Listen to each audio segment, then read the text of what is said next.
Great morning and happy Tuesday. I hope you've had a lovely and relaxing Easter weekend and you got to spend some time with your friends and family, got some time off from work or uni and really just took that time for yourself and of course ate way too many chocolate Easter eggs and hot cross buns because that's what Easter is all about. And this year has been long enough. We definitely all deserved that 4-day weekend. I should also note that there won't be any video this time because I am still on holiday in my family batch in Pauanui, so there's not really any good filming locations here, so we're just going off the audio today. But it is also pouring with rain here, so I figured we would do an episode about why everything happens for a reason. Maybe something terrible has happened to you and you're just feeling a bit low and a bit down, a bit kind of upset. And I just want to remind you that everything does happen for a reason, and I'll share a little story from my life about how I know that everything happens for a reason and everything always works out in the end, even if it's kind of hard to believe right in the moment. So hopefully you are ready to listen and enjoy your start to the week after Easter weekend. Just a quick reminder that I put new episodes out every single week to wake you up with a great morning. So if you don't want to miss out, you can subscribe to my YouTube channel, although this episode won't be on YouTube, but you can also subscribe to wherever you listen to your podcasts, and you can follow me on Instagram to keep up to date with everything that I'm getting up to and some extra bonus tips. So of course, we have to start off with our gratitude, because gratitude is definitely one way to make a little bit of a bleak morning a little brighter. So for me today, I have both my cats sitting here filming with me today, or recording I should say, with me. They're both curled up, asleep, very cozy. I'm probably disturbing them a little bit, but they're nice to have the company who are not going to be loud and chatty. The second thing I am grateful for today is the amount of surfing I've got in recently. I love surfing. I'm not that great at it, but I do love it, and it's been so nice to get out on the water, just sneaking in a few more extra runs before it gets a bit too cold and my wetsuit is not very warm, so I'm glad that we've been able to get a few extra runs in.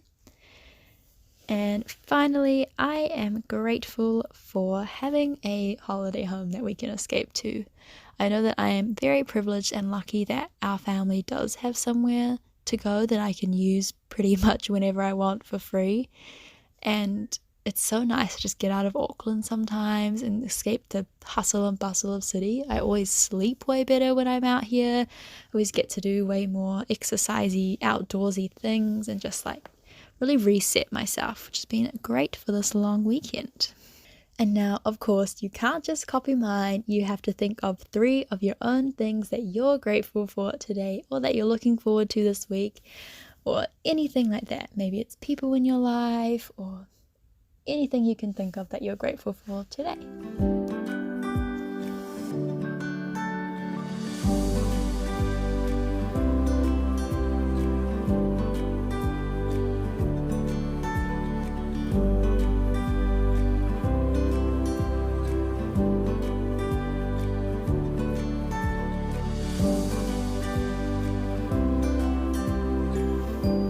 So now that you're hopefully feeling a little more grateful, and hopefully that did cheer you up, even if today is not a very happy day for you. And we all have bad days. I know I've said this time and time again, but I really do believe that everyone goes through rough patches, and those rough patches are only there to help make us stronger. And I am a huge believer that everything happens for a reason. And I don't think you have to be religious or anything to believe that. I personally am not religious. If you are, then it can help to think of whatever higher power you believe in is guiding the way and has a path for you to follow, and that everything will work out in the end because there is a plan to all of this. I'm not religious, but I still feel like every bad moment, every upsetting thing that's happened in my life has happened for a reason and has only made me stronger and better and just changed me into who I am today. And I'm really happy with who I am today, so it hasn't been all bad. Anyway, I do have a little story I will share. This was from a while ago, and in the scheme of things wasn't a terrible thing to happen to me, but it was one of those things that in the moment felt really, really awful. So when I was in year 12 in high school, to be honest, all through high school, I was desperate to get a prefect role in year 13. Like, I was that classic overachieving student.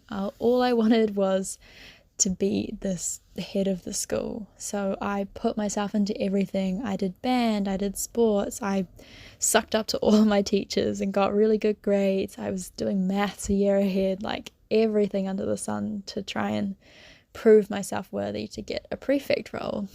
And then I didn't get one, and it was very, very upsetting to say the least. So it was almost made it worse because they didn't even send out like rejection emails. They pretty much just said to us, oh, these are the prefects, and we were like, oh, we didn't even know that we weren't being considered. I don't know, it was a bit weird, just opening the school newsletter and being like, oh, guess I didn't get one.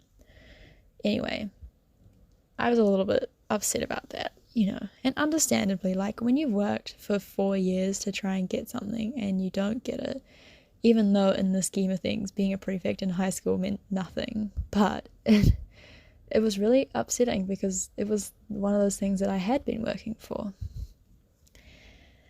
And so obviously you have to give yourself a bit of time to process it, a bit of time of just thinking that the world's going to cave in, because sadness and anger and upset are all part of the grieving stage, and you have to go through all of those. But once I kind of pushed through, I sort of thought to myself, what would be really good right now is if I proved to the school that I should have been a prefect.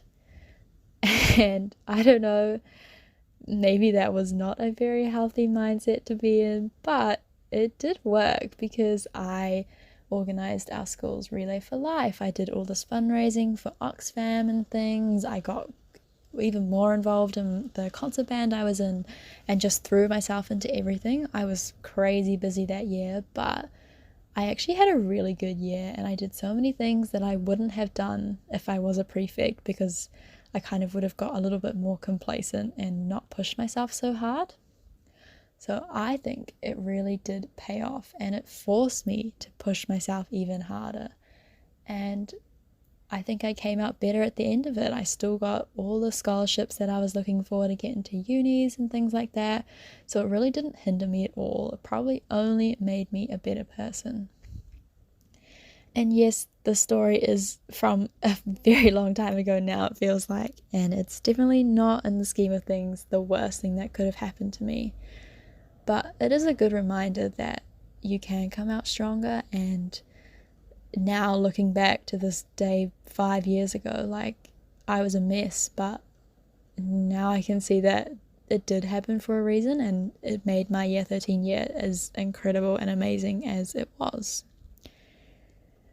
So that's my little spiel on why everything really does happen for a reason. So I think it's a really good time for you to pause and reflect on how this bad thing that's happening to you at the moment can actually make you a better person in the future. And looking back, you will get through it. Everything does pass. So just know that you are going to come out the other side stronger, and even if it doesn't feel like it right now, this thing that's happening to you, this rejection letter or whatever bad is happening to you, is happening for a reason. And give yourself some time today, this week, to grieve and process whatever it is, even if it is something small or it's something big. I think that's really important, to let yourself process those emotions. One technique for doing this is things like meditating, focusing on your breath whenever you can feel your thoughts racing around, using your hands to like push pressure on like your chest or your throat if that's what's feeling tight, can really help just sort of remind you to come back to the present moment and into your body to help get through those hard and fast feelings. And yeah, kind of know that at the end of the day, you will come out stronger, and this thing that's happening to you is happening for a reason. And to be honest, give yourself a few months and then come back and listen to this episode again, and you'll realize, hey, that I am feeling way better. So hopefully that's been at least a little bit helpful for you, and you're feeling a little bit more at ease about knowing that you are strong enough to get through this thing, and that you will come out the other side a better person, and just know that everything does happen for a reason. Thank you so much for listening, guys. Don't forget to follow me on Instagram and subscribe to wherever you're listening to your podcasts. Don't forget to put a smile on your dial and have a great morning.